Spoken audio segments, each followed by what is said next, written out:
sumuka nasengi limbisa na balingo bakolimbisa ngombo na limbisanga bakolimbaka na motema na estomake Zambe asala mibale na mibale yomo pansi nanga babomaka Yesu basenga bolimbisite alimbisaka wana matata moke ya bolingo yokangelinga kanda ponini bongo bongo. Je t'en prie chérie, ne me quitte pas na bombeli yo teshu yomo pansi nanga babomaka Yesu basenga bolimbisite alimbisa wana matata moke ya bolingo okangalinga kanda ponini bongo. Je t'en prie chérie.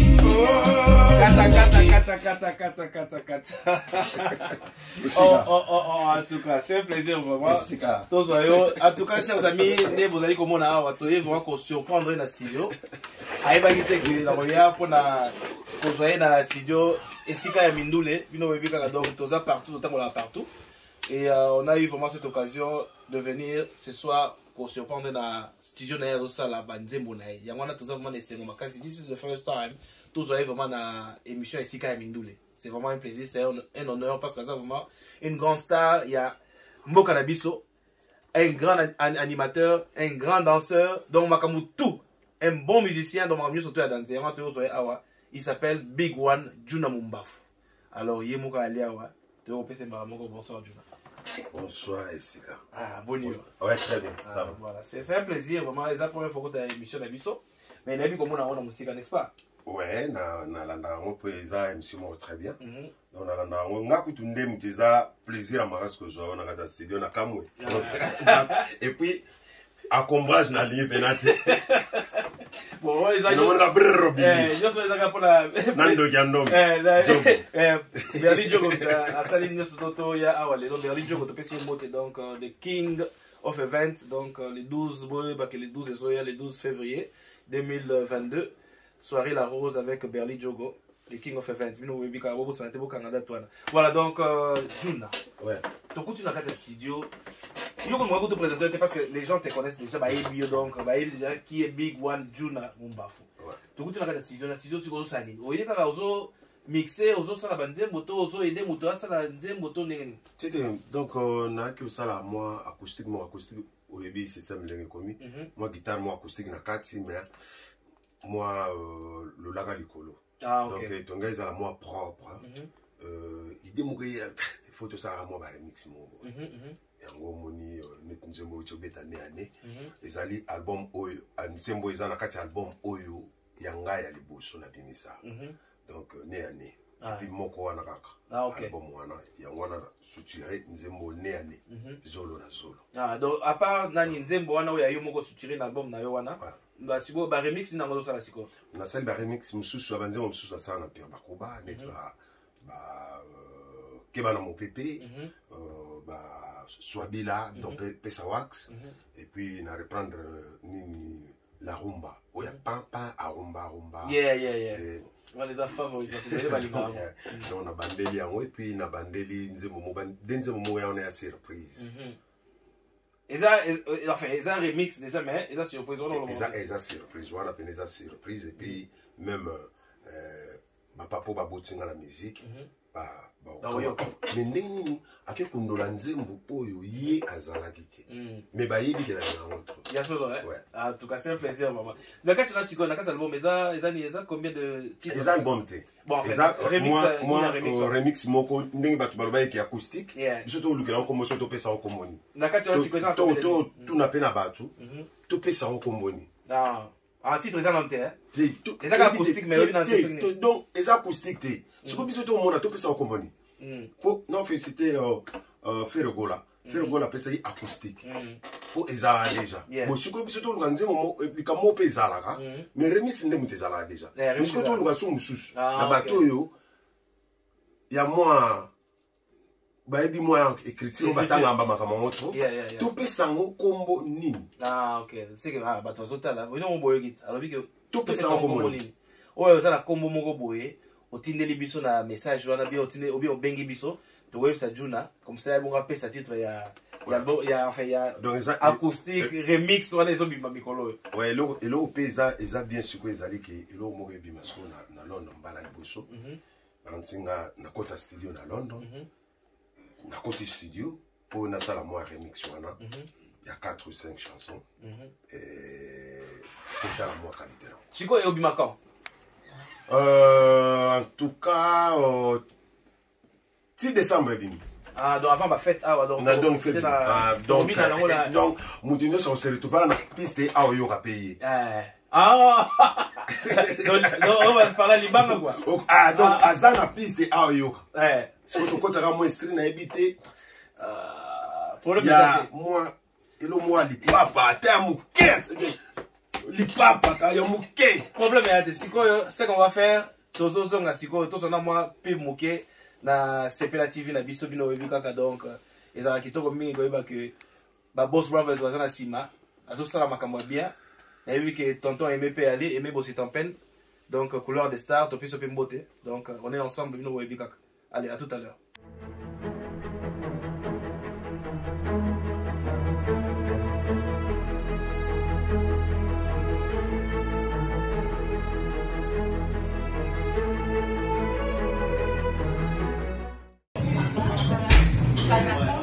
Salut trop chers fans, ici votre artiste. Vous avez reconnu les visages de ces grands hommes. Ils sont bien représentés. Ça veut dire Londres représenté. Mystère Trésor. Bon, je dis quand même les noms. Retenez que tout est fini, tout est booké, on a tout signé. Les signaux sont là, mon manager est là, mon assistant est là. On va venir à Londres. On va venir à grand comme des grands garçons. On va venir faire la fête ensemble. Dieu. On retient encore la date, on va revenir avec beaucoup de précision. Retenez que tout est signé, les contrats sont signés. On va venir. Merci. Voilà, tout est dit, l'artiste est bien confirmé. Donc Londres, préparons-nous pour accueillir pour la première fois le Métis Noir. On va fêter ensemble. Et spécialement, réveillon. Ça va être le jour du réveillon. Ah non, non, on va fêter ensemble. C'est une surprise, hein. Signé Trésor. Voilà, merci.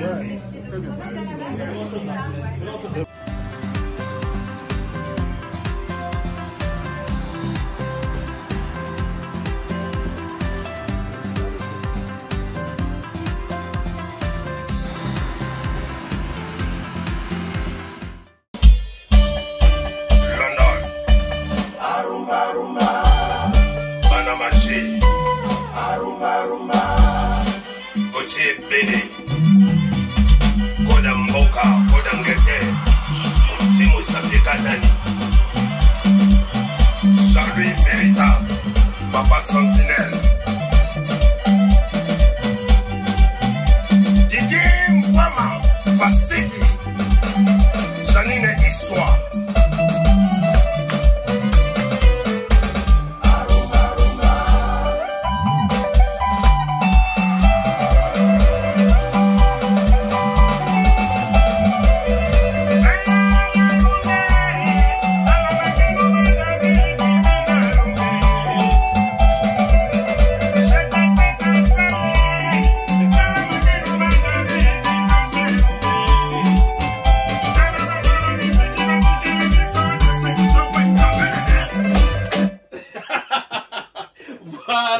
De retour sur ce plateau avec moi-même Will Mouké na mon ponami.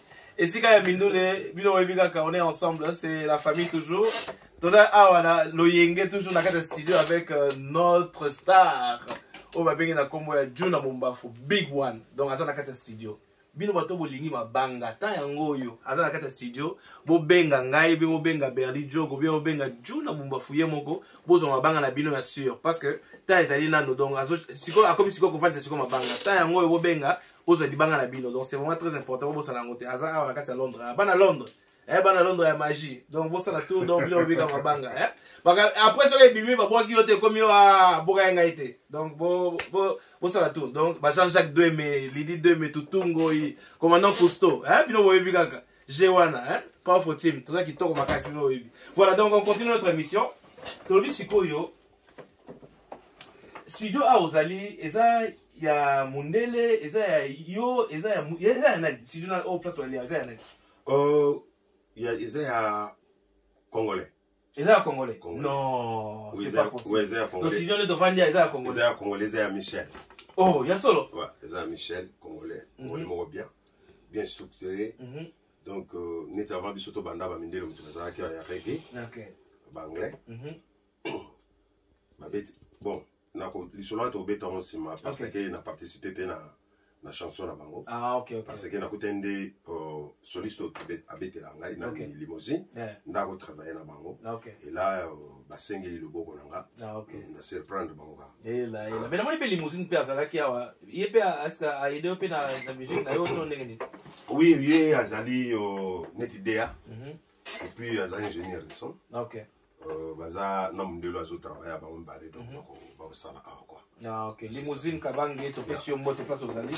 On le dit donc Marie de nuit taille de serpent. Na pesi pe ba tumbote na pesi casse mbote na pesi Vavason mbote na pesi Douglas Misapi mbote na pesi limousine taille serpent mbote na pesi Noël Bass nyata yango mbote et puis na pesi Kisangwa mbote. Pourquoi pesa nango tumo mbote?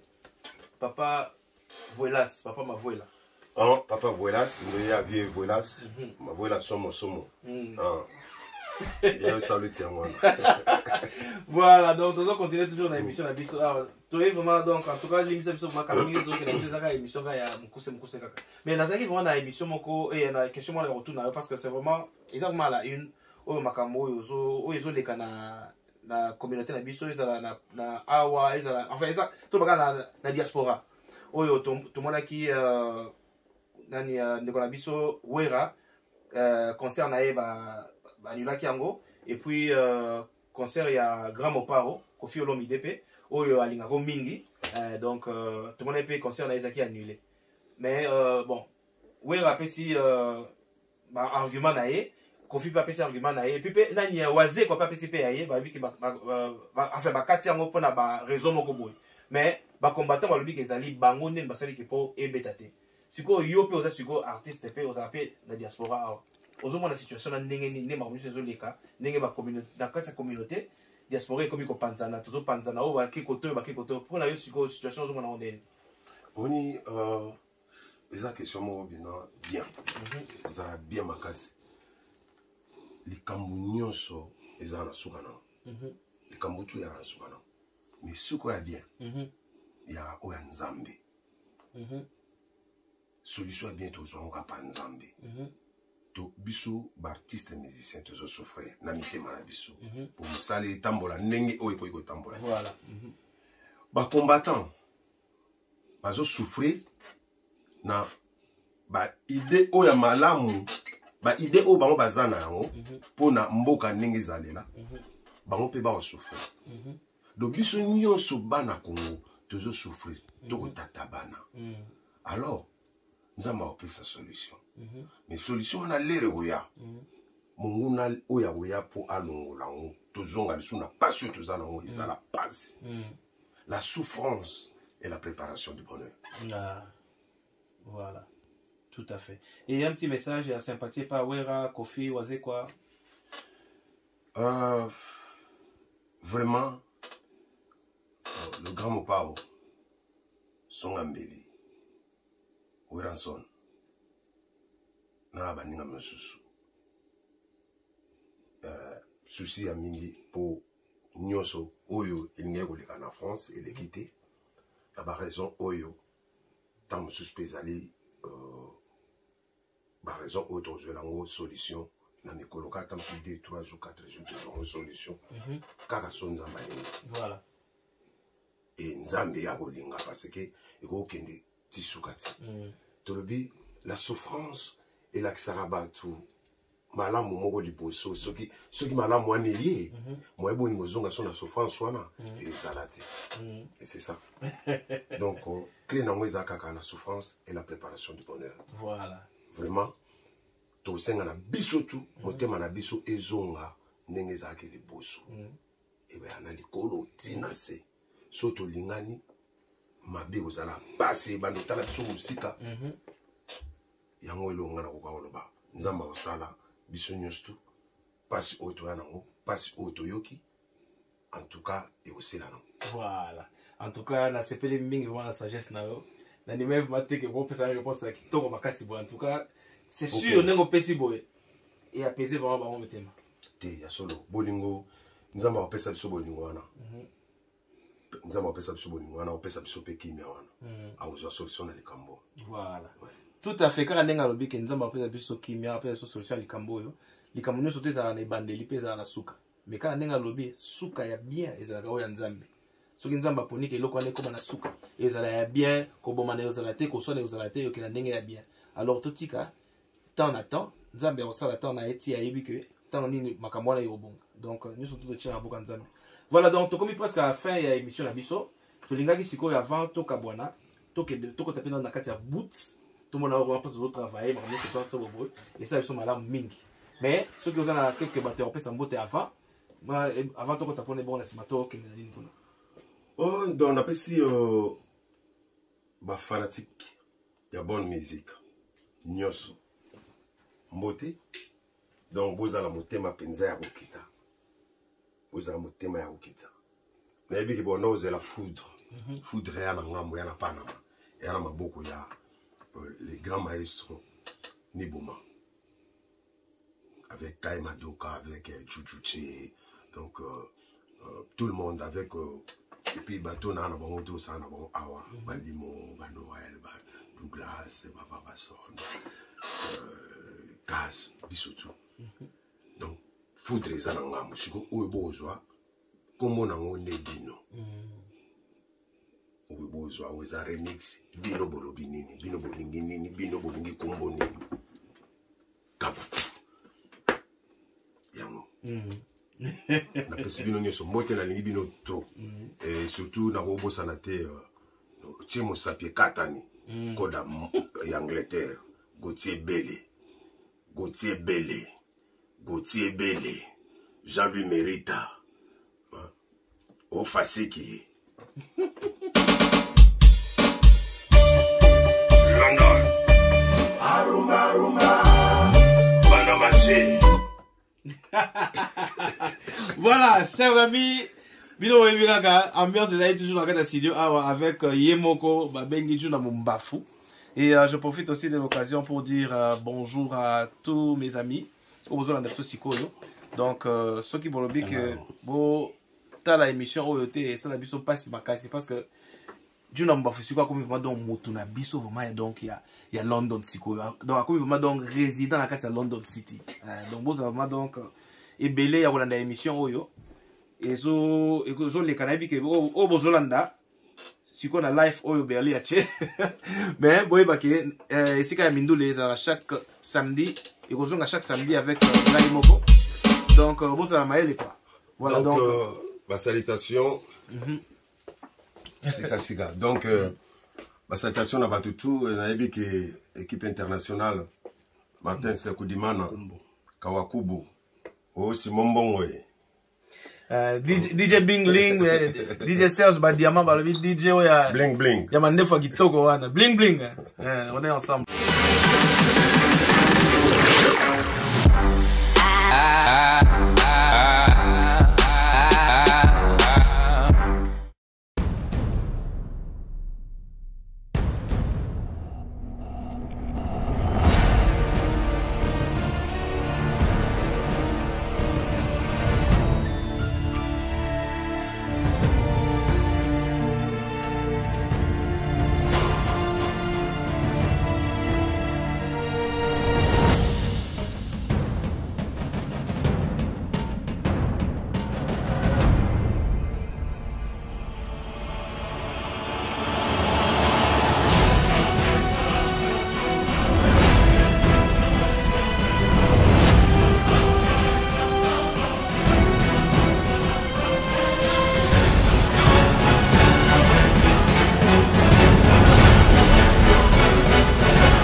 Viva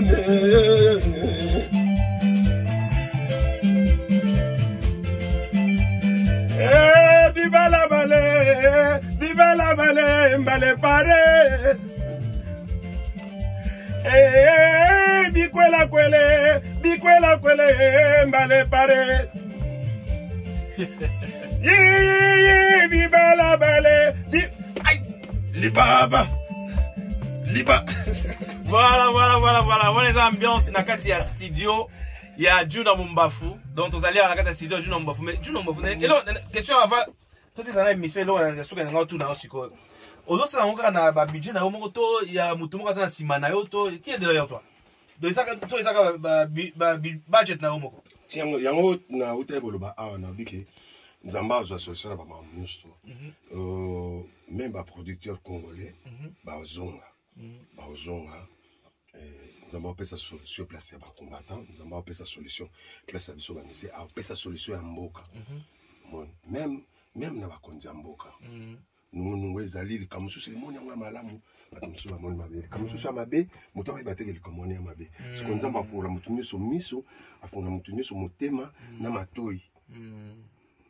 Omona pena yobongo wana biso nito koma na maloba ya bien. Biso nito koma na misala ya bien. Koyokela moninga na omawa. Parce que soki lelo oyo ngana oyo kelo mawa na lingi telikamo onga basala ngai te. Na osala oyo te. Voilà, tout à fait. Alors biso ne soto olia bien na mboka. En tout cas. Voilà, en tout cas. Donc producteur ngazali Koda Mboka. Gauthier Bele. Ah OK. Code d'Angleterre. Gauthier Mosapi Katani. Bana Magie. En tout cas. Voilà donc, si Gauthier Mbele Mbote place Ali. C'est vraiment un plaisir n'enge aux vraiment qu'on soutenir nani artiste en abisso. Donc c'est vraiment un plaisir. Voilà, nous sommes arrivés à la fin. On a peut-être besoin de kamuka oloba suka pour la émission. Et émission abisso pe mon ndé ni tout ça ina. Non, émission na s'appelle déjà nalanda. Eli nalanda yo. Na sepeli nde nyongo surprendre nga. Po ngali ngepe na nazala na obomba na sima na wona pou. On a gagné comme na 2 séances à Souka. Il mais il n'y a pas de problème. Voilà, nous sommes arrivés à la fin de notre émission. Votre humble serviteur Will Mukena Moponami, Azalakina Yemoko de Big One Juna Mumbafu. C'est vraiment un plaisir que vous soyez dans l'émission Nabiso Oyo. Et je suis sûr et certain que ce n'est pas la dernière fois. Donc, vous allez sur prochainement. Pour mettre ma solo, Moulaï, vraiment, place ni Yaouta, toi, ba Genèse, naïe, toi, ba Empire, Zaki, Ndengeni, na Kota, on a âge, ni Marvin Sotona, toi, ba musique, on connaît, mais vous avez temps et belé à wate, mais, te promettre, que tu yambaye, bien à studio, après, Zabiso, vraiment, dans ma solo, surtout. Encore une fois, merci beaucoup, Nengo, accueillir Biso. Merci. Zambaza, Nayo, Makamtu, Kele Kitoko, tous la remix. Oyo, comment on a dit? Comment on a dit? Voilà, donc, bye bye, Tokutani, prochaine fois. Allez, bisous. Salut, trop chers fans, ici votre artiste. Vous avez connu les visages de ces grands hommes. Ils sont bien représentés. Ça veut dire Londres représenté. Mister Trésor. Bon, je dis quand même des noms. Retenez que tout est fini, tout est bouqué, on a tout signé. Les signaux sont là, mon manager est là, mon assistant est là. On va venir à Londres, on va venir à Grand comme des grands garçons. On va venir faire la fête ensemble, Dieu. On retient encore la date, on va revenir avec beaucoup de précision. Revenez que tout est signé, les contrats sont signés. On va venir. Merci. Voilà, tout est dit, l'artiste est bien confirmé. Donc Londres, préparons-nous pour accueillir pour la première fois le Métis Noir. On va fêter ensemble. Et spécialement réveillon, ça va être le jour du réveillon. Ah non, on va fêter ensemble. C'est une surprise, hein. Signé Trésor, voilà, merci.